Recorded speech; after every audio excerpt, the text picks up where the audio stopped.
आप देख रहे हैं the daily show with Munir Memon. अस्सलाम वालेकुम, आप देख रहे हैं प्रोग्राम मुनीर मेमन के साथ। आज यकीनी तौर पे पाकिस्तान में आईनी एतबार से बड़ा ही तारीखी दिन रहा। पाकिस्तान में इंतखाबात होंगे नहीं होंगे, इंतखाबात कराने का इख्तियार किसके पास है, इंतखाबात की तारीख कौन तयन करेगा, क्योंकि इंतखाबात की तारीख के लिए इस वक्त एक बड़ी बहस छिड़ी हुई है। इस वक्त जिस अंदाज से सूबाई असम्बलियाँ तहलील होने के बाद एक जमूत तारी है और ये फैसला नहीं हो पा रहा कि आखिर इन दो सूबाई असम्बलियों की हवाले से जो इलेक्शन की तारीख है वो कब अनाउंस होगी और उसका अनाउंसमेंट किस तरीके कार से किया जाएगा। आज इसी हवाले से सुप्रीम कोर्ट ऑफ पाकिस्तान में आज खुद नोटिस की समाअत हुई और इसमें जो मुकालमा वो आपकी तरफ पेश कर देते हैं। आज सुप्रीम कोर्ट में जो गुफ्तगू की जो रिमार्क्स आए मौजूद जजेस साहिबान की जानिब से, उनमें यह था कि बहुत से नए नुकात आ गए हैं जिनकी तशरीह जरूरी है।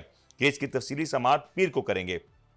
हाई कोर्ट का रिकॉर्ड मंगवा लिया जाए, ये जवाबी कहा गया अजहर सिद्दीक साहब की जानिब से, जो कि वकील हैं पाकिस्तान तहरीक इंसाफ के, जिसके हवाले से जिसके हवाले चीफ जस्टिस पाकिस्तान ने कहा कि हम आइन पर अमल दरामद चाहते हैं। इसके अलावा ये जो मामला रहा कि सूबाई असम्बलियाँ जो तहलील हुई हैं, ये तहलील करने के इख्तियारात के हवाले से भी सवाल उठाया गया और जस्टिस मंसूर अली शाह साहब ने इस्तफसार किया कि क्या असम्बलियाँ किसी नोटिफिकेशन पर किसकी नोटिफिकेशन पे या डिक्टेशन पे खत्म की जा सकती हैं। साथ में ये भी पूछा गया कि जो सूबाई असम्बलियों के नुमाइंदा हैं 5 साल के लिए मुंतखब होते हैं और क्या किसी शख्स की हिदायत पर ये असम्बलियाँ तहलील हो सकती हैं कि नहीं। चीफ जस्टिस साहब ने यह भी सवाल किया कि देखना यह है कि जो तारीख देने का इख्तियार है वो किसके पास है। ये जो तमाम तर माजरा रहा, आज इस हवाले से काफ़ी गहमी नजर आई। दोनों अतराफ से दलाइल भी पेश किए गए और सुप्रीम कोर्ट ने इस हवाले से वाज़ेह अहकाम दे दिए कि इस केस की जो समाअत है वो डे टू डे के एतबार से की जाएगी और इसमें ज़्यादा ताख़ीर नहीं होगी। बल्कि सुप्रीम कोर्ट ने यह भी इंदिया दे दिया कि वो अगले हफ्ते के अपने तमाम शेड्यूल को मौखर कर रहे हैं ताकि इस केस के हवाले से तमाम फरीकैन की गुफ्तगू को सुना जा सके और फिर जल्द अज जल्द इसके ऊपर एक फैसला साजी की जा सके। आज प्रोग्राम इसी हवाले से गुफ्तगू करेंगे। हमारे साथ ज्वाइन कर रहे हैं जनाब शुएब राजा साहब, सीनियर सहाफ़ी हैं, तजज़ियाकार हैं, और साथ में इनके साथ ज्वाइन करेंगे जनाब रिजवान शाह साहब, इस्लामाबाद से, ये भी बड़े ज़बरदस्त सहाफ़ी हैं, तजज़ियाकार हैं। शुएब साहब, आपसे गुफ्तगू का आगाज़ करते हैं। ये जो आज सुप्रीम कोर्ट में समाअत हुई है, पाकिस्तान में एक बहरान है, आईनी बहरान है, ये फैसला नहीं हो पा रहा कि आखिर इंतखाबात कैसे होंगे और इंतखाबात अगर होंगे तो तारीख कौन देगा। सदर का इख्तियार है, नहीं है, गवर्नर का इख्तियार है या वजीर आजम का इख्तियार है। इलेक्शन कमीशन ऑफ पाकिस्तान इस तमाम सूरत हाल के हवाले से बेबस नजर आता है, खामोश नजर आता है। हो क्या रहा है आज इस समाअत के हवाले से, क्या इंटरनल न्यूज है? जी, सबसे पहले अस्सलाम वालेकुम सबको मेरी तरफ से। देखिए मेमन साहब, इसमें दो गुजारिशात हैं। असेंबली जो है वो जो सिटिंग चीफ मिनिस्टर होता है उसकी एडवाइस पे तोड़ी जाती है, इस पे आइन क्लियर है, ठीक, इसमें कोई दूसरी राय नहीं है। अगर चीफ मिनिस्टर जो है वो उसके ऊपर कोई नो कॉन्फिडेंस मोशन नहीं आया हुआ और वो कहता है कि असेंबलियां तहलील कर दी जाए, वो गवर्नर को एडवाइस भेजता है। अगर गवर्नर नहीं भी तोड़ता तो 48 घंटे में असेंबली ऑटोमेटिकली तहलील हो जाती है। सही है। दूसरी बात, जहां तक तल्लक है, जो आप बात कह रहे हैं कि सदर साहब के पास इख्तियार है या नहीं है, तो उसमें 57(1) जो इलेक्शन कमीशन का जो स्केड्यूल है उसके मुताबिक ये है कि अगर असेंबली मतलब इलेक्शंस की डेट तो बिलाशुबा इलेक्शन कमीशनर ही देता है, इलेक्शन कमीशन ही देता है। लेकिन जब इलेक्शन कमीशन ने तकरीबन कोई 1.25 महीने से ज्यादा का वक्त जाया कर दिया और उन्होंने डेट कोई नहीं दी, तो फिर प्रेसिडेंट साहब ने उनको बुलाया कि जी आप आए और आकर मुशावरत करें। जी, आने से भी पहले उन्होंने लेटर लिखा, लेटर पे भी उन्होंने कोई जवाब नहीं दिया, फिर उन्होंने उनको इनवाइट किया, उस पे इनविटेशन पे भी उन्होंने माजरत कर ली। तो उन्होंने इसको ये समझा कि ठीक है, अगर वो कंसल्ट नहीं करना चाह रहे तो फिर प्रेसिडेंट ने अपना आईनी जो इख्तियार है इस्तेमाल करते हुए इलेक्शन की डेट दे दी। इस पे आज सरदार खोसा साहब जो है, अपना जो पीपल्स पार्टी के गवर्नर भी रह चुके हैं, जी, उनका भी आज मैं एक देख रहा था, उनका भी यही ख्याल है कि प्रेसिडेंट के पास इख्तियार है, क्योंकि उसमें ये है कि उसमें सिर्फ नेशनल असेंबली ही नहीं, उसमें सूबाई असम्बली का अल्फाज भी शामिल है। जी बिल्कुल सूबाई असेंबली भी शामिल है, तो वो ही कैन डू दैट। ठीक है ना, ये जी, सीन है। अब सुप्रीम कोर्ट ने इसके ऊपर जो खुद नोटिस लिया है, वो नोटिस भी ऐसे नहीं लिया। उससे पहले ये सुप्रीम कोर्ट में ये मामला टेकअप हुआ था और फिर जो डिवीजन बेंच था, डिवीजन बेंच ने ये सुप्रीम चीफ जस्टिस को भेजा था कि आप इस पे सुओ मोटो एक्शन लें। तो उसने सुओ मोटो लेते हुए ये 9 जजेस का उसने बेंच बना दिया और ये सारा कुछ सीन इस तरह से है। अब इसमें तो कुछ दरखास्तें भी हैं, इस्लामाबाद जो हाई कोर्ट का जो है अपना हाई कोर्ट बार एसोसिएशन की दरखास्त भी है, जी। कुछ और दरखास्तें भी हैं, तो ये सारे मामला जो है ये सारे साथ साथ चलेंगे। लेकिन शुएब साहब, अगर इस वक्त ये देखा जाए कि एक फैसला नहीं हो पा रहा कि इख्तियार किसका है, अब अगर मैं ये समझूं कि इख्तियार साबित हो जाता है, अगर ये इख्तियार गवर्नर का है, इलेक्शन कमीशन का इसमें एक किरदार है, वो भी एक अहम किरदार है, या फिर सदर पाकिस्तान का इंटरवेंशन का इख्तियार है, जिसका डायरेक्ट इख्तियार है और ये साबित हो जाता है, और वो साबित होने के बावजूद फैसला अब तक नहीं कर सका या नहीं करना चाहता था, तो ये भी इसके ऊपर जिम्मेदारी आयद होगी। गवर्नर जो होता है वो रिप्रेजेंट करता है प्रेसिडेंट को, चीफ मिनिस्टर रिप्रेजेंट करता है प्राइम मिनिस्टर को। Got it clear? जी जी। ये है कि अगर गवर्नर साहब कोई स्टेप नहीं ले रहे तो प्रेसिडेंट जो है वो उसके इख्तियारात को इस्तेमाल करते हुए वो मतलब ये कि इंटरवीन कर सकता है, उसमें कोई ऐसा इशू नहीं, मुझे नहीं लग रहा इसमें। ठीक है ना? दूसरी जो बात है, जो सबसे अहम बात है, वो ये है कि इस पे आइन बहुत हद तक क्लियर है कि व्हेन असेंबली स्टैंड्स डिसॉल्व तो विद इन 90 डेज इलेक्शंस जो हैं वो मस्ट हैं, वो किसी तरह से भी रोके नहीं जा सकते। तो अगर ये इलेक्शन की डेट नहीं दे रहे तो that means there is some malafide, मतलब उनकी तरफ से कोई मेलाफाइडी है इसमें। बिल्कुल, तो इस पे ही बहस होगी जो भी होगी, लेकिन इसके इलेक्शन जो ऊपर है बहस 90 होगी, डेज में लेकिन होने हैं, ये मुझे नजर आ रहा है। ये यकीनी तौर पे, क्योंकि मेरिट का तो सवाल नहीं है कि केस की मेरिट है या नहीं है, लेकिन शाह साहब, अगर 90 दिन की एक आईनी मुद्दत है जिसके अंदर इंतखाबात कराने हैं, मेरा फिर ये सवाल ये भी तो होगा कि अगर 90 दिन की आईनी मुद्दत है, गवर्नर साहब मौजूद है, अगर उनको अपने इख्तियारात के बारे में नहीं पता था तो क्या उन्होंने किसी से पता करने की कोशिश की कि इलेक्शन कमीशन ने प्रोएक्टिवली इसके ऊपर कोई सवाल उठाया, या इन इदारों को लिखा, या इन इदारों से या इन शख्सियात से सवाल किया कि ये इलेक्शंस होने हैं, इसके ऊपर मामलात किस अंदाज से आगे बढ़ाए जाएंगे? क्योंकि बज़ाहिर जो अब तक जो सूरत हाल नजर आई है ना शाह साहब, वो तो यही दिखाई दे रहा है कि तमाम तर इदारे, तमाम तर जो मशीनरी नजर आ रही है, वो कहीं ना कहीं कोशिश कर रही है कि इंतखाबी अमल को रोका जा सके। जी अस्सलाम वालेकुम। देखें, बात इस तरह की है कि हुकूमत जो राह फरार इख्तियार कर रही थी, मेरा ख्याल है वो अब बंद गली में आ गई है, और बंद गली में उसको अदलिया ले आई है। क्योंकि देखें, अदलिया पाकिस्तान के अंदर हर आइन की कस्टोडियन है, ठीक है ना, हर हर कानून की कस्टोडियन है। जहाँ पर कोई भी गैर कानूनी बात होगी, जहाँ पर कानून को मुतनाज़ा या उसके अंदर सुकम तलाश करके बहाने तलाश किए जाएंगे, वहाँ पर अदलिया अपना किरदार अदा करेगी। और अब पाकिस्तान के अंदर यही हुआ है। गवर्नर साहब का जितना इख्तियार है उन्हें वो मालूम है, लेकिन गवर्नर साहब के ऊपर जिनका इख्तियार है, गवर्नर साहब को उनका भी मालूम है। तो बेसिकली असल हकीकत यही है कि ये गवर्नर चाह रहे थे हुकूमत की मर्जी से कि इंतखाबात के अमल को मजीद से मजीद लेट कराया जाए। लेकिन ये अमल जो है ना, वो देखे, कानून कानून बिल्कुल क्लियर है इसके बारे में कि 90 दिन के अंदर आपने इलेक्शंस करवाने हैं। ऐलान खाली नहीं करना, करवाने हैं इलेक्शंस आपने 90 दिन के अंदर। और गवर्नर कोशिश ये कर रहा है हुकूमत के कहने पर कि किसी भी तरीके से इतना कम टाइम हो या इसको ऐलान करने से रोका जा सके और इंतखाबात से राह फरार इख्तियार की जा सके।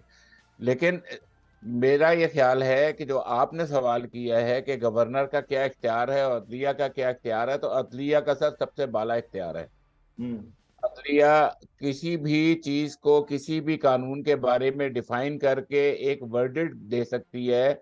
और अब हम उस वर्डिक्ट की तरफ जा रहे हैं कि जहां पर मुल्क के अंदर सूबाई इंतखाबात और आम इंतखाबात की एक सिमत का तयन किया जा सके। और शाह साहब, अगर मैं गलत नहीं हूं, आज आला अदलिया ने तारीख नहीं दी, लेकिन ये टाइम फ्रेम तो कंफर्म हो गया, ये बहस तो खत्म कर दी कि इस इंतखाबी अमल को 90 रोज के अंदर मुकम्मल होना है। टाइम नहीं दिया, लेकिन टाइम फ्रेम जरूर बता दिया। देखिए, अदलिया ने बिल्कुल क्लियर कर दिया है कि पाकिस्तान के अंदर कोई भी सियासी बहरान इंतखाबात के हवाले से अदलिया को कबूल नहीं है। पहली तो बात ये आ गई। सेकंड ये कि अदलिया को खुद एहसास है कि जितना टाइम इस गवर्नर पंजाब ने और इस हुकूमत ने इंतखाबात को डिले करने में ज़ाया कर दिया है, वो तो वापस नहीं किया जा सकता। लेकिन उस मजीद जो टाइम बचा है उसके अंदर अंदर इस चीज़ को किया जाएगा। और मेरा ये ख्याल है कि शायद ये ज़्यादा टाइम नहीं लगेगा, ये 4-5 दिन के अंदर कंप्लीट हो चुका होगा ये प्रोसेस, और अदलिया इसके बारे में एक ठोस फैसला दे देंगी। ये फैसला आना, लेकिन शुएब साहब मुझे जरा ये भी बता दें कि अब जब ये फैसला आएगा, ये फैसला आला अदलिया की जानिब से आ रहा है, और अगर पिछले 1 से 1.5 साल की सूरत हाल को देखें, जो पाकिस्तान में जो कुछ हुआ, तमाम तर वो मामला जो कि पार्लियामान में हल होने थे, जो कि सियासी जमातों ने हल करने थे। हम जमहूरी मुल्क में रहते हैं, यहाँ पे जमहूरियत है, चाहे वो जैसी भी है, उसके ऊपर अलग एक बहस की जा सकती है। लेकिन अगर ये सारे फैसले आला अदलिया को ही करने पड़ेंगे, क्योंकि हुक्मरान नहीं कर रहे, सियासतदान नहीं कर रहे, तो फिर इस पूरे के पूरे सेटअप पे सवाल नहीं उठाया जाएगा? देखिए मेरे से गुजारिश ये है कि अनफॉर्चुनेटली यही तो प्रॉब्लम हुई है ना। गवर्नर साहब जो हैं, गवर्नर साहब चूंकि नून लीग से बिलोंग करते हैं, तो गवर्नर साहब ने अपना जो बॉस जो प्रेसिडेंट है वो पीटीआई का है, उन्होंने उनकी बात नहीं सुनी, किसी की बात नहीं सुनी, उन्होंने वो सुनी जो उनकी पार्टी ने उनको कहा, जो है उसको पुर करने में तो वो नाकाम रहे ना, अगर समझा जाए तो। बिल्कुल सही। शेख साहब ये भी जरा समझाइएगा कि ये जो फैसला है, क्योंकि अब हम देख रहे हैं कि काफी वक्त ऑलरेडी गुजर चुका है, इसमें ज्यादा वक्त अब बचा भी नहीं, 90 दिन की बात करें तो इस वक्त सुप्रीम कोर्ट और पाकिस्तान की आला अदलिया के ऊपर भी एक बड़ा प्रेशर है कि इन्हें टाइमली एक डिसीजन देना है, क्योंकि कहीं ना कहीं इस वक्त आला अदलिया की भी इस टाइम फ्रेम में फ्रीज हो चुकी है। उनको भी एक वक्त के अंदर, महदूद वक्त के अंदर ये फैसला देना है, और इतना वक्त भी देना है कि इलेक्शन कमीशन ऑफ पाकिस्तान इस 90 रोज के अंदर इलेक्शंस करवा सके। देखिए मेमन साहब, ये बड़ी सीधी सी बात है, जो मतलब ये कि supreme court of Pakistan Pakistan की सबसे बड़ी कोर्ट है, मगर कोर्ट के पास भी इख्तियार जो है वो आइन की इंटरप्रिटेशन का है, आइन तब्दील करने का इख्तियार इनके पास भी नहीं है। बिल्कुल सही। सिर्फ उसको इंटरप्रेट करना है। बात को समझे ना, इस बात को।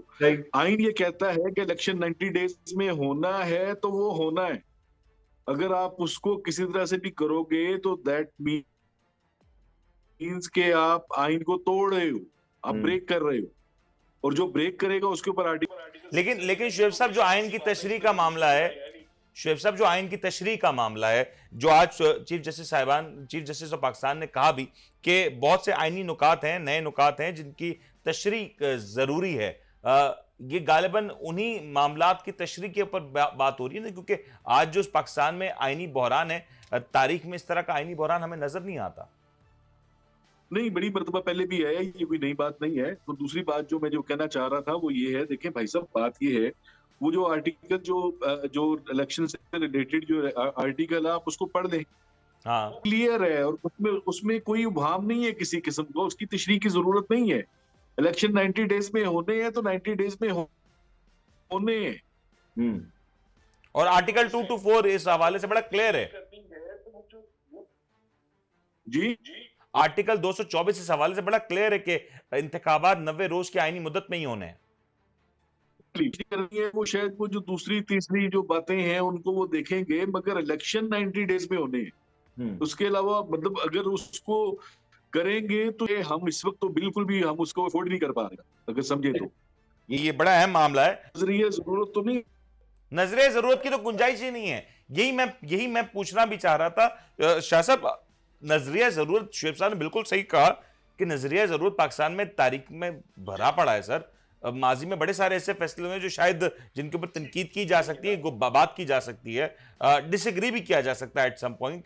आज ये एक बड़ा फैसला है, और यकीनी तौर पे जब ये फैसला भी आएगा तो एक तबका होगा जो इसको सपोर्ट करेगा और एक तबका होगा जो इसके अगेंस्ट खड़ा होगा। और अगर ये फैसला किसी तौर पे ये आ जाता है कि इलेक्शन इन्हीं 90 दिन के अंदर कराने होंगे, चाहे वो सदर पाकिस्तान के ऑर्डर पे हो या गवर्नर को इस हवाले से कोई ऑर्डर पेश करना पड़े, लेकिन अगर ये फैसला आ जाता है तो फिर ये जो 12 या 13 जमातें जो एक साथ एक पॉइंट पे खड़ी हैं, यकजा हैं, फिर उसका मुस्तकबिल क्या होगा? क्योंकि आज इलेक्शन की डेट अनाउंस होनी है, तो फिर इसके बाद तो पाकिस्तान में सियासत का रुख बिल्कुल तब्दील हो जाएगा।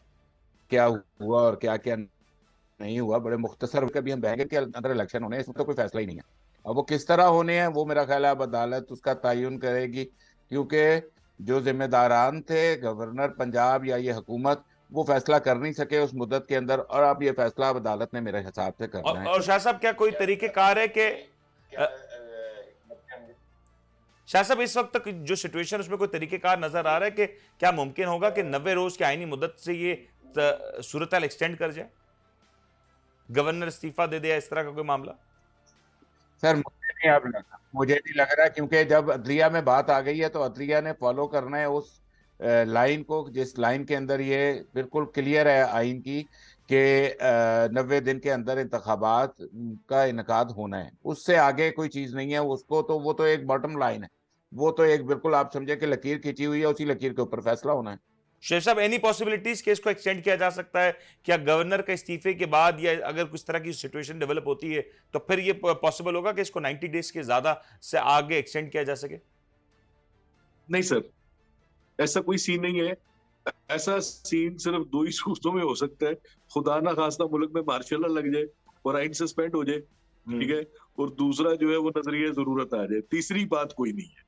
ठीक हो गया, मैं आपका पॉइंट आ गया। मुझे ब्रेक पे जाना है, क्योंकि ब्रेक बाद हम जब लौटेंगे तो जरा तस्करा करेंगे कि काफ लीग पूरी की पूरी तहरीक इंसाफ में शामिल हो गए। ये भी जरा बात करेंगे कि पाकिस्तान तहरीक इंसाफ ने जेल भरो तहरीक का बिल आखिर आगाज कर दिया। कहा जा रहा था कि शायद ये तहरीक इंसाफ के बस का रोग नया होगा, लेकिन तहरीक इंसाफ ने, और बल्कि तहरीक इंसाफ की सीनियर क़यादत शाह महमूद कुरैशी साहब ने इस तमाम तर अमल को लीड किया। इसके ऊपर बात करेंगे, ब्रेक लेते हैं, ब्रेक के बाद हाजिर होते हैं। आप देख रहे हैं the daily show with Munir नेमत।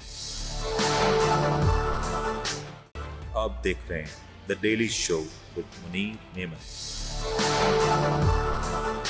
प्रोग्राम में आपको एक बार फिर से खुशामदीद कहते हैं। तस्करा करते ही काफ लीग पूरी की पूरी तहरीक इंसाफ में जो शामिल हुई है, इस शमूलियत से तहरीक इंसाफ को क्या एज हासिल हो सकता है पंजाब की सतह पर, और इसके नताइज नून लीग या दीगर सियासी जमातों के हवाले से कैसे हो सकते हैं? शाह साहब, ये जो काफ लीग जो पूरी की पूरी शामिल हो गई है, परवेज इलाही साहब ने कह दिया कि खान साहब हमारे लीडर हैं और खान साहब की क़यादत में ही अब हम साथ चलेंगे, ये कितना बड़ा तारीखी फैसला है पाकिस्तान की सियासत को देखते हुए?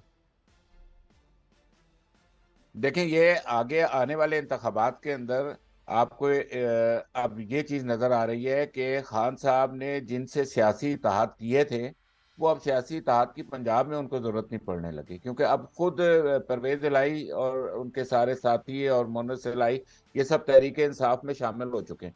तहरीक इंसाफ में शामिल होने की वजह से एक वजह था कि आप एक दूसरी जमातों का सहारा लेकर एक कमज़ोर सूबाई हुकूमत बनाते हैं, तो वो वाला सिलसिला तो ख़त्म हो गया है। प्लस ये देखें कि जो पाकिस्तान मुस्लिम लीग काफ की जो सूरत हाल चल रही थी, और उसमें जिस तरह चौधरी शुजात ने कोशिश की थी कि हमजा शहबाज को सपोर्ट करके उसी की हुकूमत को कायम रखा जाए, तो देखें उसमें वाज़े पोजीशन इख्तियार की थी चौधरी परवेज इलाही और मोनस इलाही ने, और इनके 10 लोगों के ग्रुप ने। उन्होंने वाज़े पोजीशन उसके अंदर इख्तियार की थी, और उन्होंने किसी तौर पे भी ऐसा महसूस नहीं होने दिया था कि शायद वो कोई डाउटफुल है। ठीक हो गया, ठीक हो गया। शेख साहब, ये जो काफ लीग जिस अंदाज से तहरीक इंसाफ में शामिल हुई है, इसका तहरीक इंसाफ पे तो यकीन तौर पे एक वाज़े तौर पे बरतरी है। इसके कोई नेगेटिव साइड इफेक्ट्स तो नहीं होंगे? नेगेटिव साइड इसकी हो सकती तो नहीं है कि तहरीक इंसाफ को किसी तौर पे नुकसान पहुंचे? और नून लीग का इस हवाले से क्या मामला होगा? देखिए, कोई ऑप्शन नहीं बची। आपसे मतलब ये कि उन्होंने तो उसको पार्टी से ही निकाल दिया था चंद दिन पहले तक। आप देख लेना, काफ लीग से जो शुजात हुसैन ने तो उसको पार्टी से निकाल दिया। अब उनके पास यही एक ऑप्शन बचती थी, और ये उन्होंने बेहतर फैसला किया मेरे ख्याल में। बाकी जो आने वाला वक्त है, टू बी वेरी ऑनेस्टली, जो मैं फोर्सी कर रहा हूँ, अगर फेयर एंड फ्री इलेक्शंस हुए तो पंजाब में तो ये 2/3 मेजोरिटी इजीली ले जाएंगे, बड़े आराम से ले जाएंगे। तो उस सूरत में एक मजबूत वजीर आला होगा और सारा कुछ होगा। और इसके असरात आफ्टर इलेक्शंस क्या होंगे नून लीग के हवाले से? नून लीग मैटर नहीं कर रही इसको, to be very honestly. Noon league matter नहीं कर रही, ठीक है ना। नून लीग अब सिर्फ इसी हद तक मैटर कर रही है कि वफाक में उनकी हुकूमत है, इसके अलावा उनकी लेकिन शुएब साहब, माज़रत, अभी मैं मरीम नवाज साहिबा का बयान सुन रहा था। वो तो कह रही है कि तहरीक इंसाफ के बड़े लोग हमसे राब्ता कर रहे हैं, हमसे टिकट लेना चाहते हैं, हमारी पार्टी में शामिल होना चाहते हैं। वो तो इस तरह की बात कर रही हैं। उन्हें कहीं ना सामने लाए ना उनको, जो करना चाह रहे हैं। सर, हो सकता है राइट टाइम ना हो, वक्त पे वो साबित भी करते हैं, सामने भी ले आए, ऐसा तो होता रहता है। सर गुजारिश ये है कि सूबाई असेंबली के इलेक्शन के लिए इनके पास कैंडिडेट पूरे नहीं हो रहे। आप कह रहे हैं कि तरीके आपके इनके पास जा रहे हैं, कोई अकल वाली बात कर लें। सर, पूरे नहीं होंगे तभी तो जाएंगे ना सर। अगर पूरे हो गए तो फिर कैंडिडेट क्यों जाएंगे? मुनीर साहब, बात यह है कि ख्वाब देखने पर और सोचने पर कोई पाबंदी नहीं। अच्छा चलें, अभी क्या ये मुमकिन है कि नून लीग के कुछ कैंडिडेट्स राब्ता कर रहे हो तहरीक इंसाफ से?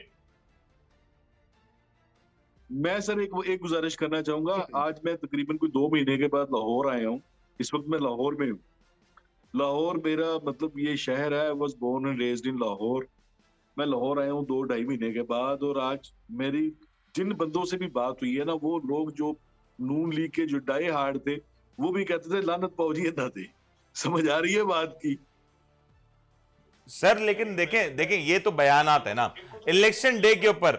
सर आप देखें, आप अभी इलेक्शंस हुए नहीं है, इलेक्शंस की तारीख ही अनाउंस नहीं हुई है। तो जब इलेक्शंस की तारीख अनाउंस होगी, इलेक्शन का मरहला आगे बढ़ेगा, तो फिर यकीन तौर पे सूरत हाल तब्दील हो सकती है। क्या ये अपॉर्चुनिटी है नून लीग के पास इस वक्त? नहीं, मेरा नहीं ख्याल सर। नून लीग जो है ना, देखें बात बड़ी सीधी सी है। नून लीग को यही तो इशू पड़ा हुआ है। अच्छा, मैं नून लीग इलेक्शन की तरफ क्यों नहीं जा रही? इतना कुछ होने के बाद अब अगर सुप्रीम कोर्ट जो है ये फैसला दे देती है कि 1 मिनट, सुप्रीम कोर्ट अगर ये फैसला दे देती है कि 90 दिन में इलेक्शन होने हैं, तो पाकिस्तान के 70% में तो इलेक्शन होंगे। नून लीग का यही इशू है, क्योंकि इनको मतलूबा नतायज नहीं मिल रहे। बात को समझे, वो ज़ियाउल हक कहते थे ना, जब तक मतलूबा नतायज नहीं होंगे तब तक मैं इलेक्शन नहीं करवाऊंगा। तो ये वो वाले मतलूबा नतायज की बात हो रही है। चले, मतलूबा नताइज के अलावा भी एक और भी मामला है। मैं देख रहा हूं कि कुछ नून लीग के सीनियर अरकान मीडिया पे आके अपनी पार्टी के इंटरनल इश्यूज के हवाले से गुफ्तगू भी कर रहे हैं और शायद ज्यादा खुश भी नहीं है। ये अगर सिनेरियो इसी तरीके से अगर आगे बिल्ट हुआ और इलेक्शंस की तरफ मामला चले गए, तो आज ज़मीनी इंतखाबात हम देख रहे हैं कि नून लीग पार्टिसिपेट नहीं कर रही है।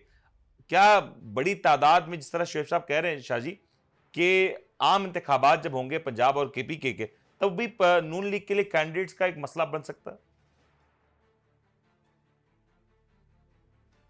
सर मैं समझता हूँ नून लीग जो है वो बिल्कुल सियासी तौर पे फारिग हो चुकी है। ये तो खुलकर नहीं कह रहे, नून लीग सियासी तौर पे बिल्कुल फारिग हो चुकी है। इसका जिम्मेदार कौन है? अगर ये है तो इसका जिम्मेदार कौन है? ना मालिश काम आ रहा है उनका, ना उनकी मालिश काम आ रही है, ना उनकी सियासत काम आ रही है। लोगों में वो बिल्कुल अपनी मकबूलियत खो चुके हैं, और जो जरदारी साहब पीपल्स पार्टी के साथ पंजाब में कर गए हैं वो उनको अभी तक समझ नहीं आया। बात तो समझने की है। सर अभी नून लीग का बड़ा मसला कैंडिडेट्स हैं। शाहजी मुझे ये बता दें, नून लीग का बड़ा मसला कैंडिडेट्स हैं या पार्टी क़यादत? बात यह है कि शादी हॉल के अंदर 200-250 लोगों को खड़ा करके एक अच्छा फोटो सेशन करने से आप ये नहीं कह सकते कि आपकी अवाम में मकबूलियत है। आपकी अवाम में कोई मकबूलियत नहीं है। अवाम को समझ आ चुकी है, आपने 10 महीने के अंदर पाकिस्तान का सत्यानाश कर दिया। आपने पाकिस्तान को इकोनॉमिकली बिल्कुल डिफॉल्ट के ऊपर लाकर खड़ा कर दिया है। और आपने बेनिफिट किसको दिया? बेनिफिट आपने अपनी जातों को दिया, आपने अपने केसों से बेनिफिट लिया। और उसके बाद अब शाह साहब मुझे ये बता दें, जल्दी से मुझे ये बता दें कि इस वक्त नून लीग का सबसे बड़ा मसला क्या है? नून लीग की क़यादत नहीं है जी। देखिए,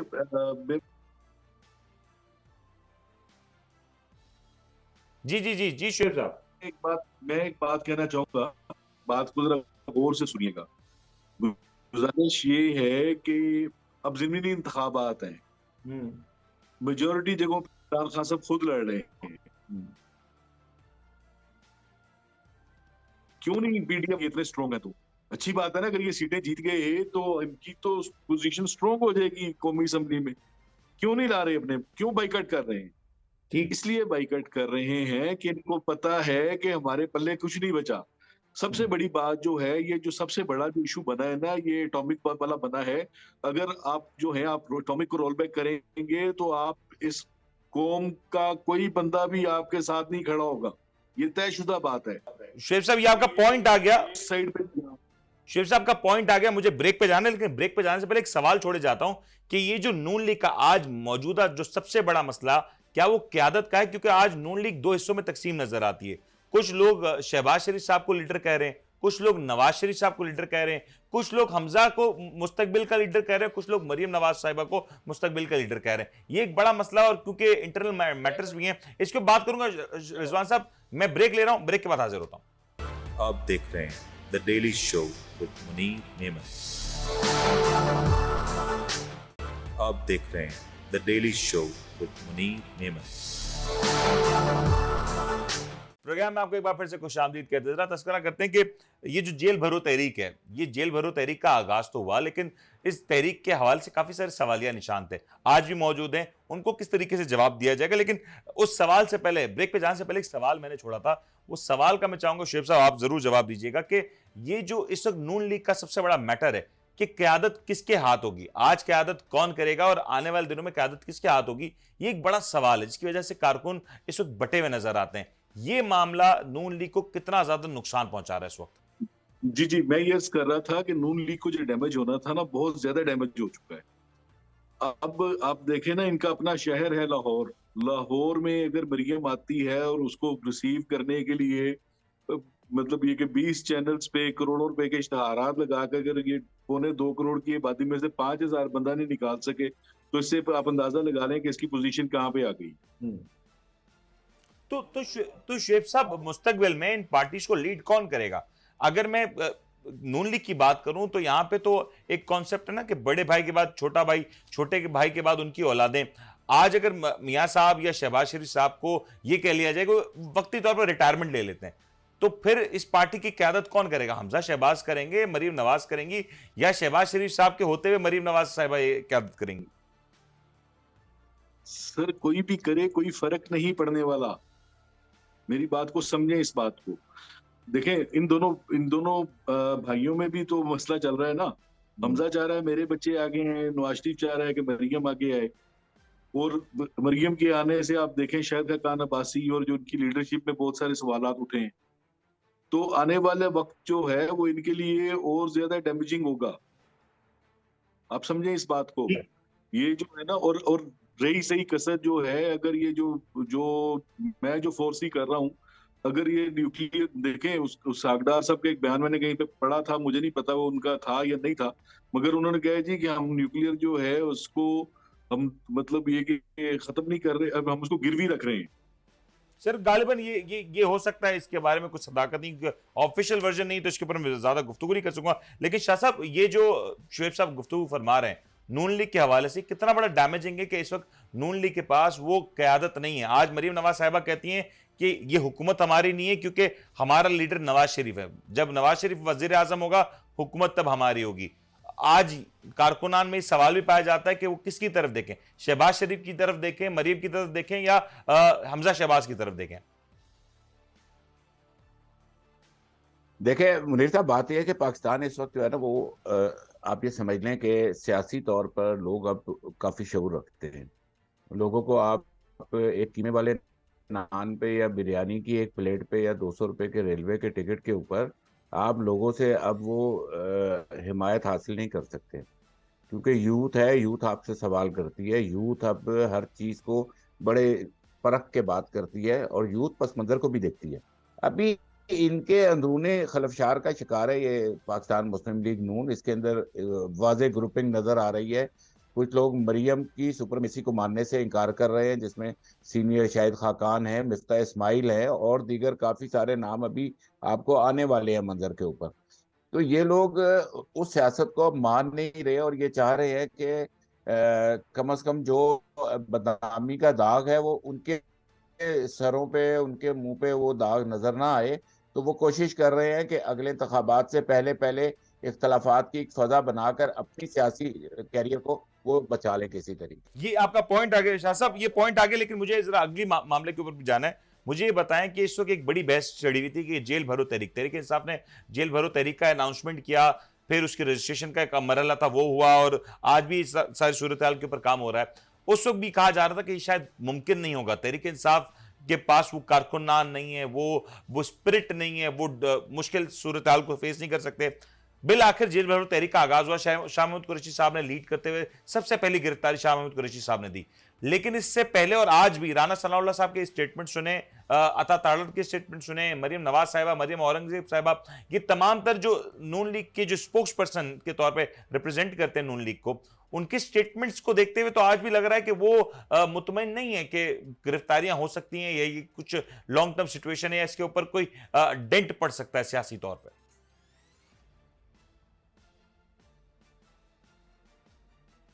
देखें मेमन साहब, इसमें 2-3 बातें हैं।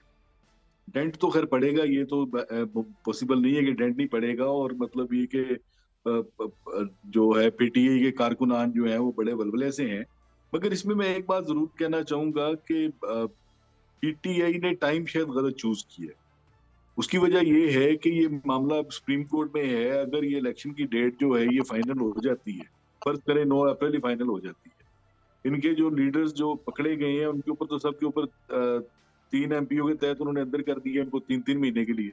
मजीद भी कुछ लोग अंदर चले जाएंगे तो उसका नुकसान जो होगा वो पीटीआई को ही लेकिन ये बेलेबल है ना शुएब साहब, ये तो बेलेबल ऑफेंस है। अगर इसमें तहरीक इंसाफ को अगर ये लगता है कि इलेक्शंस हो रहे हैं तो बेलेबल ऑफेंस के मामलात होंगे और वो बेल हो बासानी की जा सकती है इस पर। बेल मैं आपको खबर बता देता हूँ, बेल भी करवाने के लिए रिट दायर कर दी गई है और मंडे को उसकी हियरिंग है।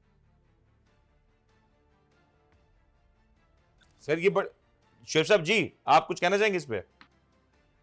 नहीं, ठीक है। अगर ये बात शाह साहब की बात, मुझे इसका इल्म नहीं है, अगर ये बात ठीक है तो फिर ठीक है।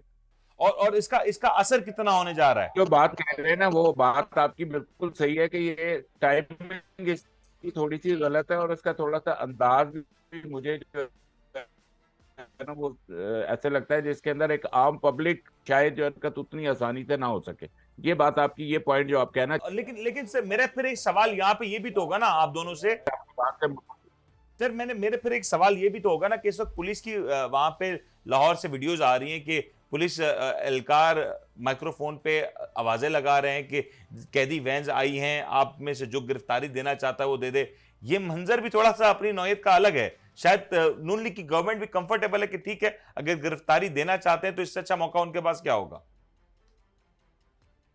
नहीं सर, इसमें देखें ये बात गलत है। ये किसी और जगह से रिकॉर्डिंग की होगी, मैं इसको मानने को तैयार नहीं हूँ। क्योंकि लाहौर में कल जब इनकी गाड़ियां जब आई थी तो ये पुलिस एहलकार भाग गए थे वहां से लोगों का रश देख के। तो मतलब लाखों की तादाद में लोग जो हैं, लाखों की तादाद में लोग जो हैं वो रजिस्ट्रेशन करवा चुके हैं। जो रजिस्ट्रेशन करवाता है उसका ज़हन में होता है ये कि भी मैंने गिरफ्तारी देनी है। ऐसा इशू नहीं है, आप समझे इस बात को। मगर इनके पास जगह ही नहीं है भाई। शिव साहब ऐसा तो नहीं होगा माजरत के साथ, ऐसा तो नहीं होने जा रहा कि जो गिरफ्तारियां हों वो भले हजारों की तादाद में हो लेकिन फिर सीनियर लीडरशिप है वो बेल करा के बाहर आ जाए और बेचारे जो सतही तौर पे जो कारकुनान हैं वो जेलों में रह जाएं? नहीं, मेरा नहीं ख्याल कि ये बेवकूफी पीटीआई करेगी। I don't think so. इम्कानात तो है ना, मैं गलत तो नहीं कह रहा। नहीं नहीं, वो उसमें उसमें मैं आपको बता देता हूँ। देखें, पहले से एक लॉयर्स फोरम बना दिया गया है। जो आम आम जो लोग होंगे, जो लीडरशिप की सतह से नीचे के लोग होंगे, कारकुनान होंगे, उनको एक कानूनी मुशावरत दी जाएगी। उसके ऊपर वर्कआउट हो चुका है, वो एक फोरम बन चुका हुआ है। अच्छा चले ये ठीक है, लेकिन अब इसका जरा मुझे बता दें क्विकली शुएब साहब इसका एंड क्या होने जा रहा है? क्योंकि आज हम देख लिया कि सुप्रीम कोर्ट भी एक्टिव है, दीगर अदालतें भी इस वक्त भरपूर तौर पे एक्टिव हैं, सियासत भी अपने उरूज पे नजर आती है। इसका सिरा कोई निकलता हुआ नजर आ रहा है या फिर ये मामला ऐसे ही चलता रहेगा? देखिए सर, इसका सिरा जो है इंशाल्लाह नेक्स्ट वीक में सामने आ जाएगा। क्योंकि इलेक्शन तो होने हैं 90 डेज में, ये तो तयशुदा। ये तय हो चुका। हाँ तो हाँ, तो जैसे ही सुप्रीम कोर्ट की तरफ से कोई ऑर्डर्स आएंगे उसके बाद आप देखिएगा इलेक्शन की गहमा गहमी शुरू हो जाएगी। इस ऑर्डर को लेकर इस वक्त सुप्रीम कोर्ट के ऊपर कितनी भारी जिम्मेदारी आयद है, ये भी तो एक सवाल है ना। देखें, सुप्रीम कोर्ट जो है वो इसी आइन के तहत है और इसी आइन को प्रोटेक्ट करने की सबसे बड़ी जिम्मेदारी उनके ऊपर ही आती है। इसमें तो कोई दूसरी राय है नहीं। शाह साहब ये फाइनल कमेंट्स प्लीज इस हवाले से। देखिए, बात यह है, बिल्कुल मैं मुत्तफिक हूँ शुएब साहब की इस बात से कि supreme court is custodian of constitution of Pakistan. ठीक है, और मेरा नहीं ख्याल कि वो इस मामले में किसी से रियायत बरतेंगे और मेरा नहीं ख्याल कि वो इस टाइम लिमिट को एक्सटेंड होने देंगे। सर इलेक्शंस होने जा रहे हैं, ये रास्ता बंद कर दिया जाएगा। सर इलेक्शंस होने जा रहे हैं विद इन 90 डेज, ये कंफर्म है? सर इसके अंदर कोई दूसरी राय नहीं है मेरे पास। और ये इलेक्शन सदर पाकिस्तान की अहकामात के सदर पाकिस्तान के अहकामात के तहत होने जा रहे हैं या सुप्रीम कोर्ट के या गवर्नर के?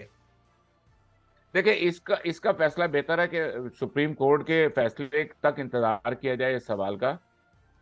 इसलिए कि इसके ऊपर जो ऐसी कार्रवाई जो इंतहाई अहम केस सुप्रीम कोर्ट में चल रहा है उसके ऊपर हमारा इधर प्रोग्राम में डिस्कस करना मेरा ख्याल है बनता नहीं। ठीक हो गया सर, आपका पॉइंट आ गया, मेरे पास वक्त महदूद है। लेकिन आप ये देख लें कि ये जितनी भी कार्रवाई शुरू हुई है, ये शुरू ही उस वक्त हुई है, इसने उसी वक्त सोमोटो लिया गया है जब इसमें सदर ने अपना किरदार अदा किया। सर ये यकीनी तौर पे अगर सदर पाकिस्तान की के एक्शन के बाद अगर उसके ऊपर भले अमल होता है या नहीं होता, लेकिन ये बहस जरूर सदर पाकिस्तान की एक्टिविटी के बाद आ गई कि जेर बहस हुई कि सदर पाकिस्तान का इख्तियार है या नहीं, और शायद इख्तियार है या ना होने के एक सवाल के दौरान इस बात का जवाब भी मिल जाए, आवाम को भी ये सवाल का जवाब मिल सकेगा कि आखिर इस 90 दिन के अंदर ये इंतखाबात हो रहे हैं या नहीं। और अगर सूबाई असम्बलियों के इंतखाबात हो जाते हैं, पंजाब और KPK की सूबाई असम्बलियां यकीनी तौर पर तहरीक इंसाफ के लिए एक बहुत बड़ी अपॉर्चुनिटी हो सकती है। और अगर यहाँ पे ये जमात तहरीक इंसाफ कामयाब होगी या कोई भी और जमात कामयाब होती है, उसके लिए यकीनी तौर पे आम इंतखाबात में परफॉर्म करना कदरे बेहतर होगा। उम्मीद करता हूं आपको आज का प्रोग्राम पसंद आएगा। अपने मेजबान को इजाजत दीजिए। अल्लाह हाफिज।